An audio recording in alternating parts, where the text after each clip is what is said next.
श्री क्षेत्र हलसिद्धीनाथ आप्पाची वाडी तालुका निफाणी येथे नाथांची भाकणूक संपन्न।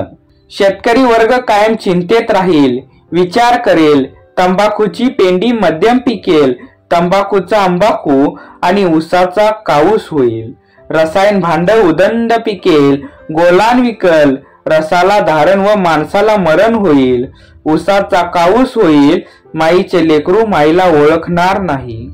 गाईचे वासरू गाईला भेटणार नाही आणि घरातील गेलेला माणूस परत येईल याची आशा ठेवू नका।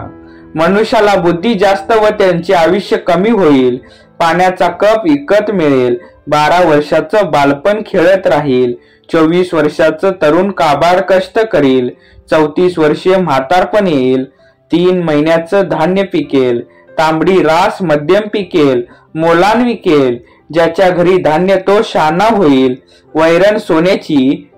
आणि धान्य वैरणाच्या चोऱ्या होतील, पाण्यासाठी मोठी आंदोलने होतील, 18 दरीचा एक मनुष्याला आजार होईल, डॉक्टर लोक हात टेकतील, कोरोनापेक्षा एक मोठा महामारी येईल, महागाई भयानक वाढेल, सामान्य माणसाचं जीणं मुश्किल होईल, पैशाच्या जोरावर मनुष्याला न्याय मिळणार नाही,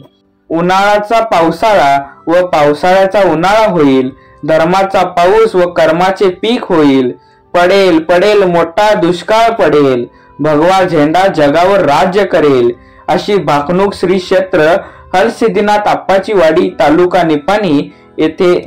संपन्न झाली।